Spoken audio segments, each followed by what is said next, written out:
8h33 et vous êtes bien sur RMC et BFM TV. Bonjour Julien Bayou. Bonjour.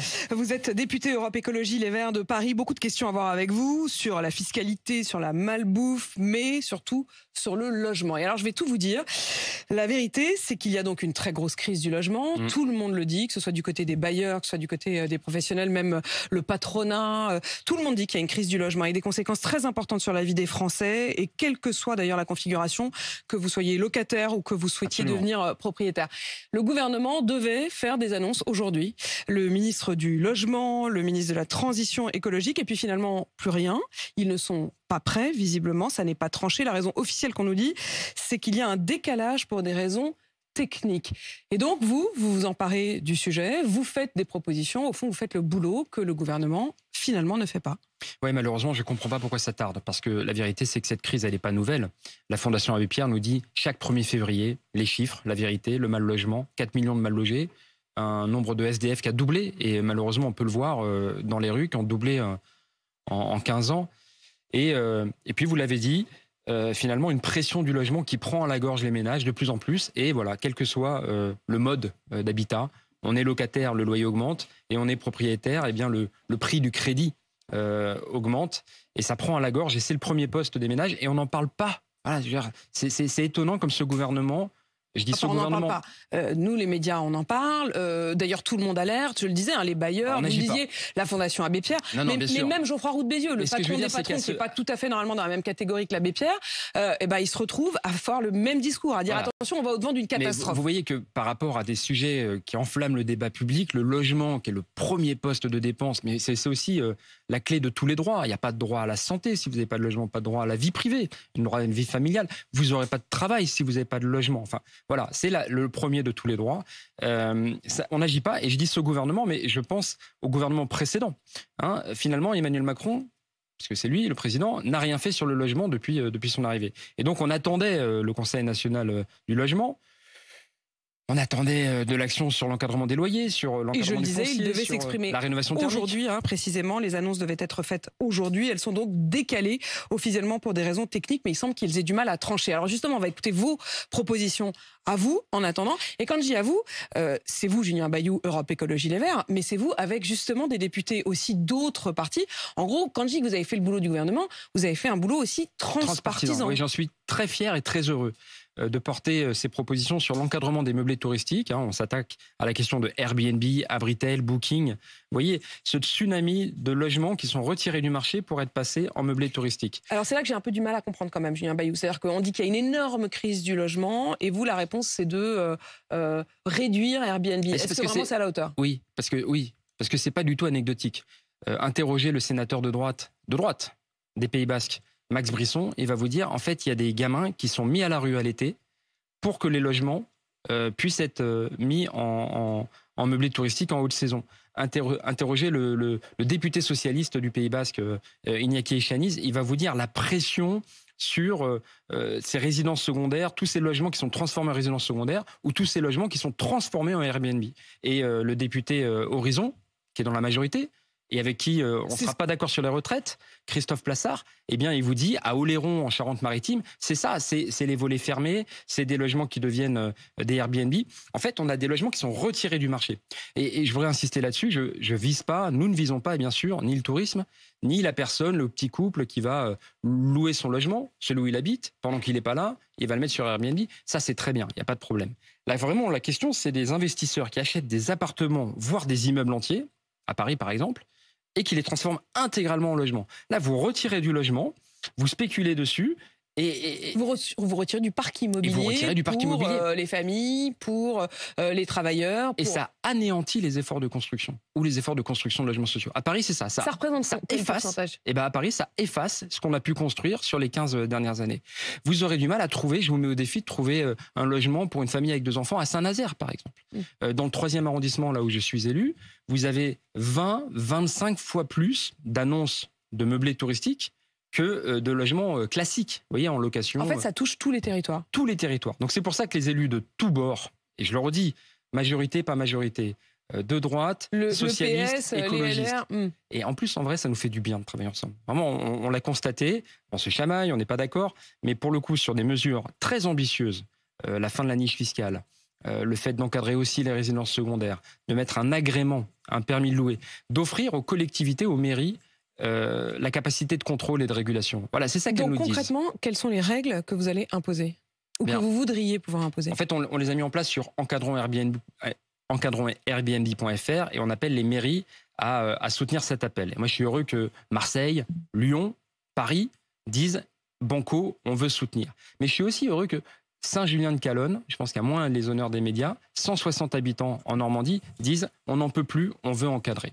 Il y a plusieurs mesures. D'abord, il faut savoir qu'il y a une niche fiscale Airbnb. C'est quoi? C'est-à-dire que alors, ça peut paraître vous louez surprenant. votre logement en Airbnb, vous payez moins d'impôts. Non seulement vous gagnez de l'argent avec Airbnb, mais vous allez payer moins d'impôts. Vous avez tout compris.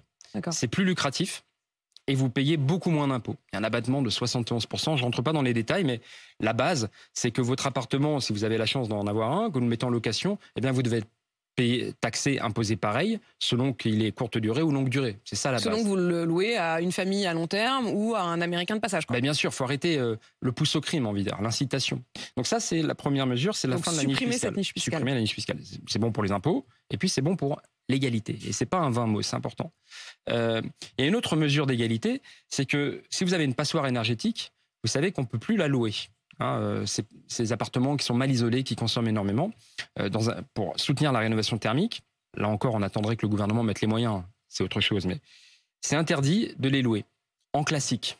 Mais vous pouvez les louer en meublé touristique. Et donc vous avez tout compris, il y a des petits malins qui louent plus cher, qui payent moins d'impôts et qui louent ce qui ne peut pas être loué par ailleurs. Donc évidemment, boum, les passoires énergétiques, elles basculent massivement. Donc là, déjà, rien que de supprimer ces avantages, en quelque sorte, ce serait un petit déjà remettre une sorte d'équilibrage. Qui vous suit? Est-ce que les maires vous suivent? Les maires suivent. Sur encadronsairbnb.fr, on a des témoignages vraiment poignants des endroits où il y a des centaines d'habitants, mais des dizaines de propriétaires. Des témoignages, le fait que tout le monde partage votre constat, et on le voit bien, c'est pour le coup dans tous les territoires et quel que soit le bord politique. Mais est-ce qu'il y a des villes, plus loin, la est-ce qu'il y a des maires qui aujourd'hui disent OK, on s'engage, on signe votre appel et on demande à ce que ça passe? Mais oui, je vous disais, Paris, Lyon, Marseille et d'autres villes veulent s'engager. Paris, Lyon, Marseille, les autres villes, vous avez la liste? Saint-Rémy de Provence, par exemple, qui est pas évidemment de la même taille que... Oui, mais c'est important de voir que ce serait dans toute la France. Oui, Biarritz, par exemple, soutient. Vous avez Saint-Malo maintenant qui est en procès contre Airbnb. On a aussi des mairies qui nous disent, écoutez, nous, on fait ce qu'on peut sur notre territoire. Des fois, ils sont même attaqués par Airbnb, Biarritz, Saint-Malo.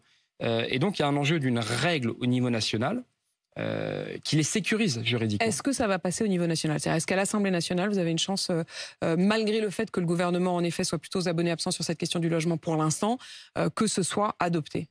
Oui, j'espère, oui. En juin, nous porterons, j'espère, une initiative transpartisane. J'espère qu'elle pourra passer. Si je suis honnête avec vous, la vérité, c'est qu'on a besoin du gouvernement. Parce que sur des questions d'encadrement, de budget, c'est pas des propositions de loi. Je veux pas rentrer dans les détails, mais c'est pas des propositions de loi qui veulent le faire. Si on veut mettre c'est de la réglementation? Oui, et puis c'est des questions de budget. Et nous, parlementaires, on est trop enserrés. On ne peut pas créer un organisme, par exemple, avec les budgets, les fonctionnaires, les agents qui aident les mairies ou qui vont contrôler. Ça dépend du gouvernement. Et c'est pour ça que, bien sûr que nous, on fera feu de tout bois au projet de loi de finances, sur une proposition de loi transpartisane, mais pitié, vraiment, j'appelle le ministre du Logement à agir. Voilà. C'est un tsunami silencieux. Vraiment, les gens disent on ne peut plus se loger. En fait, c'est comme si vous aviez préparé le boulot pour le gouvernement. Tout est prêt. Et maintenant, vous attendez simplement qu'ils appuient sur le bouton. Tout est prêt. Qu'est-ce qui les retient? J'aimerais savoir. J'aimerais savoir parce que vraiment, qui va blâmer le gouvernement parce qu'il aura agi courageusement sur le logement? Qui va se plaindre? Vous voyez, sur la rénovation thermique, nous avions arraché 7 milliards d'euros au projet de loi de finances, donc à l'automne. C'est-à-dire 7 milliards d'euros qui allaient aider les particuliers à faire la rénovation. Donc à moins payer de chauffage, à vivre mieux, même en été. C'est bon pour le climat, c'est bon pour la santé, c'est même bon pour l'indépendance énergétique. Ces 7 milliards, ils ont dit on n'en veut pas, et avec le 49.3, ils sont revenus dessus. Je ne comprends pas. Voilà. La Fédération française du bâtiment réclame d'agir. Les maires réclament d'agir. La Fondation Abbé Pierre réclame d'agir. Les particuliers disent aidez-nous. Les artisans, pourquoi? Je ne comprends pas. Vraiment, je comprends pas. Il n'y a pas d'annonce sur le logement, on l'a bien compris. Il y a des annonces en revanche sur les fraudes fiscales et sur la lutte contre la fraude fiscale. C'est Gabriel Attal qui s'en est emparé, le ministre des Comptes publics, qui l'a annoncé hier soir dans une interview au Monde. Sa priorité, dit-il, c'est, je cite, faire payer ce qu'ils doivent aux ultra-riches et aux multinationales qui fraudent. Vous applaudissez? Oui. J'applaudis. C'est la base. C'est vraiment, je crois, le fondement de ce qui est... Oui, on est en train de déclarer nos impôts ces jours-ci, jusqu'à juin. On paye des impôts parce qu'on a la certitude que vous et moi, on en paye. Vous êtes un peu plus riche que moi, vous en payerez un peu plus. On ne sait pas très bien combien, mais l'important, c'est que chacun contribue selon sa juste part. C'est vraiment ça l'essentiel. Et depuis, il y a la Déclaration des droits de l'homme et du citoyen. Et là, vraiment, on peut avoir le sentiment que les plus riches ne payent pas leur juste part, que les multinationales payent beaucoup moins d'impôts que l'artisan d'à côté. Mais en fait, il a parfaitement réussi son coup, Gabriel Attal. C'est-à-dire qu'en fait, son objectif, c'était sans doute avec ce genre de formule, c'est-à-dire qu'on a rarement entendu dans la bouche d'Emmanuel Macron ou de Gabriel Attal ce genre de formule, les ultra-riches, les multinationales, c'est pour vous séduire. Et vous êtes à fond. Qu'est-ce que j'ai pas entendu quand je parlais des ultra-riches qui faisaient des vols capricieux en jet privé? Et on va l'avoir à nouveau au Festival de Cannes et au Grand Prix de Monaco. Les ultra-riches qui payent pas leur juste part d'impôts et qui ultra-polluent la planète. Mais pour une fois que le ministre du Budget dit « allons taxer les ultra-riches », bien sûr j'applaudis. Moi je veux des actes.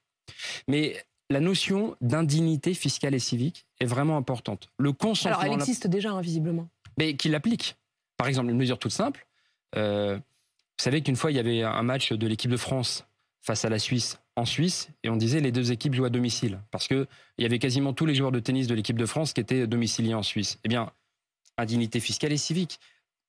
Y compris, vous voulez dire, pour des personnages comme des sportifs, c'est l'exemplarité. Regardez, aujourd'hui, je crois que parmi les très grands... déchoirs de leurs droits civiques. Non, mais de la participation de l'équipe de France. Aujourd'hui, je crois que parmi les grands joueurs de foot, il y a à peu près que Karim Benzema qui paye ses impôts sur le droit à l'image en France depuis toujours. Vous pensez que Mbappé ne paye pas ses impôts en France? Je ne sais pas, mais payer ses impôts, c'est prendre soin de la communauté.